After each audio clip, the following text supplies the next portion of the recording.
Secretions of the stomach, HS 1.1. Well, first let's have a look at what the functions of the stomach are. Well, the function stores food, it mixes food with secretions. It regulates the release of food into the duodenum by the pylorus muscle at the bottom here. And it also secretes gastric juices such as acid and various secretions. In terms of the anatomy, you have the esophagus at the top here leading into the cardia, which is this part here. The fundus is the top. The fundus, remember, can herniate through into the chest and come alongside the gastroesophageal junction.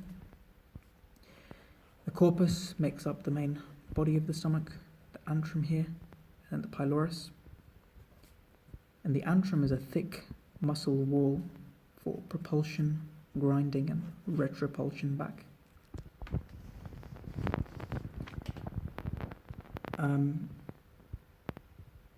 In terms of some of the structure of the stomach layers,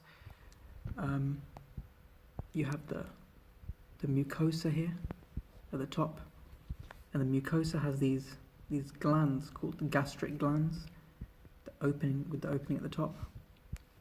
Underneath the mucosa you have the muscularis mucosa, then the submucosa, and then you have the three layers of muscle, which is the oblique, circular, longitudinal muscle, and finally you have the peritoneum.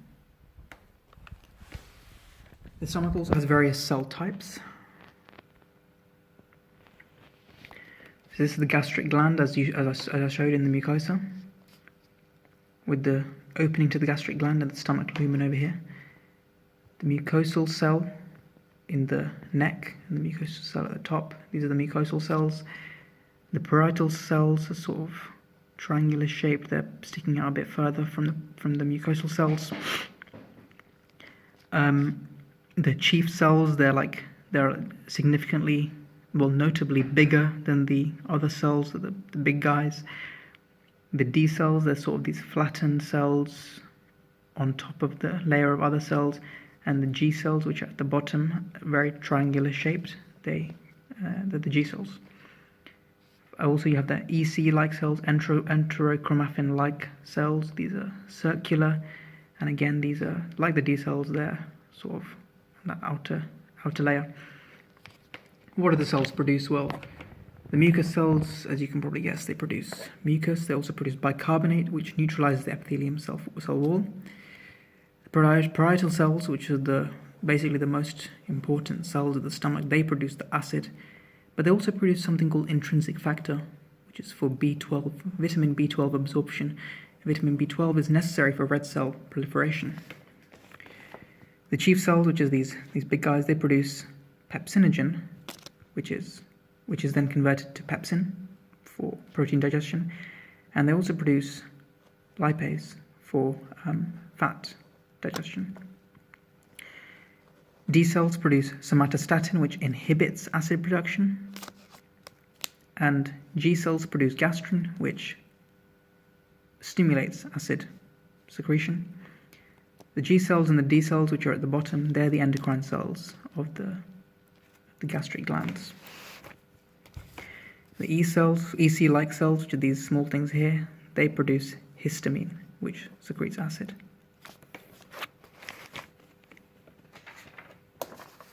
In terms of the locations of the cells, so as you can see here, the corpus contains mostly parietal and chief cells. Parietal cells, remember, they produce the acid and intrinsic factor. Chief cells produce the enzymes, pepsinogen, which becomes pepsin and lipase. They also contain ECL cells and some D cells, so antral D cells. The antrum, which is the thick muscle for retropulsion, grinding and retropulsion, and you've got the pylorus with the pyloric sphincter leading into the duodenum. Antrum and pylorus, these contain no parietal cells, so they don't make acid, and instead they contain G cells, which make gastrin, and D cells, which make somatostatin. So let's have a look at how this acid is secreted. Well, the way the acid is secreted is water and carbon dioxide enter the parietal cells, and they react, catalyzed by carbonic anhydrase. And this reaction produces bicarbonate and a proton, so acid. The bicarbonate crosses through the membrane, through the basolateral membrane, so that the base of the parietal cells going into the body, via the bicarbonate chloride exchanger. And this results in an alkaline tide in the blood. So for every acid produced, every proton produced, you make a bicarbonate which goes to the blood. Now this acid, this proton in the parietal cells, is then actively transported into the stomach lumen using a pump called the hydrogen-potassium pump.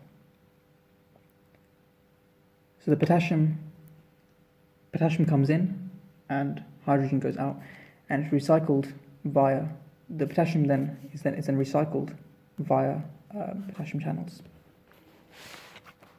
So let's have a look at this hydrogen-potassium pump in a bit closer detail. Well, this is what it looks like. This is the structure. This is the apical membrane. This is the lumen of the stomach. This is the sort of basolateral membrane going back into the body. It's got this channel here. It's got this ATP part, which is the alpha subunit, which is the catalytic function, which has lots of ATP to pump the hydrogen against its concentration gradient, because there's more in the parietal cell.